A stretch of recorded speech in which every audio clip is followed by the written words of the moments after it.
Hello everyone, welcome to KMIT solution services. My name is Raman. आज की इस lecture में हम देखेंगे रिकर्शन।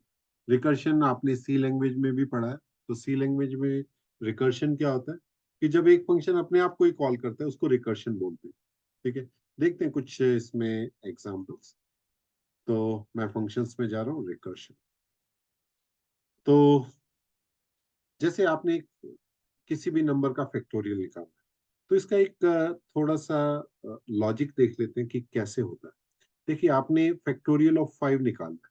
फैक्टोरियल ऑफ 5 क्या होता है? फैक्टोरियल ऑफ 4 इंटू 5, ये होगा। ठीक है। फैक्टोरियल ऑफ 4 क्या होगा? Factorial of 3 into 4। Factorial of 3 क्या होगा? Factorial of 2 into 3। ठीक है। और फैक्टोरियल ऑफ 2 क्या होगा? Factorial of 1 into 2। तो ये देखिए, इसमें क्या हो रहा है, इसमें मैं 5 को मल्टीप्लाई कर रहा हूँ।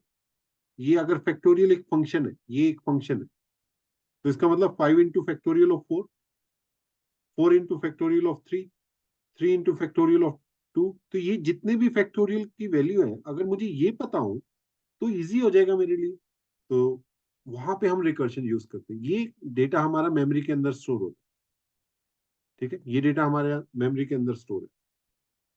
तो अभी देखिए, इस प्रोग्राम में मैं क्या कर रहा हूँ, ये एक रिकर्सिव फंक्शन बना रहा हूँ। इसमें यहाँ मैंने एक लिया फैक्टोरियल। ठीक है, इसमें पास किया एक पैरामीटर एन। मैंने लिखा if n is less than equals to 1। ठीक है, अगर एन 1 पे चला जाएगा तब कुछ नहीं करना है, उसके बाद कुछ हमने रिटर्न नहीं करना। ठीक है, तो रिटर्न 1। तो ये मेरा बेस केस है। ठीक है, जब वैल्यू फैक्टोरियल की 0 होगी या 1 होगी, यहाँ पे आप लेस देन इक्वल्स टू 1 लिख रहे हैं, तो इसका मतलब 0, 1 या उससे कम कोई अगर यूजर वैल्यू डालता है तो ये रिटर्न करेगा 1 1। नहीं तो क्या करेगा, एन, एन क्या हो गया, जैसे मेरा n5 हो गया, n into factorial of n-1। Factorial of n-1 means 4। अब देखिए, देखो ये क्या कर रहा है, ये फैक्टोरियल को कॉल कर रहा है, यानी कि अपने आप को ही दोबारा कॉल कर रहा है, यानी कि ये दोबारा यहाँ जाएगा।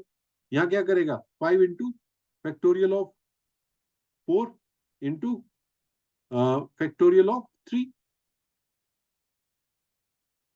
ठीक है, अपने आप को ही कॉल कर रहा है। फिर नेक्स्ट केस में क्या होगा, फैक्टोरियल ऑफ 2 और फैक्टोरियल ऑफ 1 पे ये बाहर आ जाएगा। आपको इसमें टर्मिनेशन करना जरूरी है, नहीं तो क्या होगा ना, ये इनफाइनाइट लूप चल जाएगा। ठीक है, चलो इसको करके देखते हैं, एग्जीक्यूट करके देखते हैं, मजा आएगा। ठीक है, तो मैं पहले ये ड्राइंग को क्लियर कर देता हूँ। ठीक है, अब हम इस प्रोग्राम को, आप इस पे डायरेक्ट इस आइकन पे क्लिक कर सकते हैं।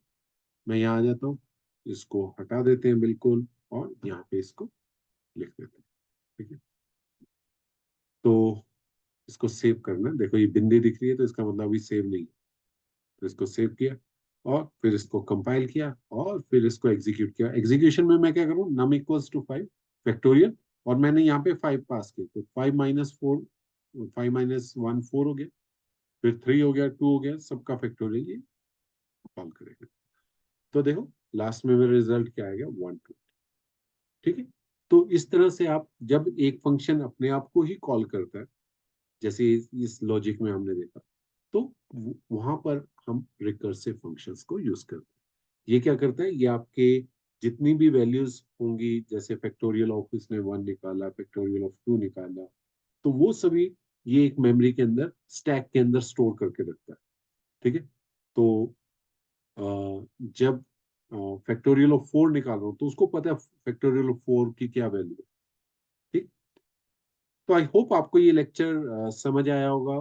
फिर भी अगर आपको कोई डाउट है, आप मुझे व्हाट्सएप भी कर सकते हैं, आप मुझे कमेंट सेक्शन में भी पूछ सकते हैं, सॉरी। ओके, तो that's it, and see you in our next lecture. Thank you for watching.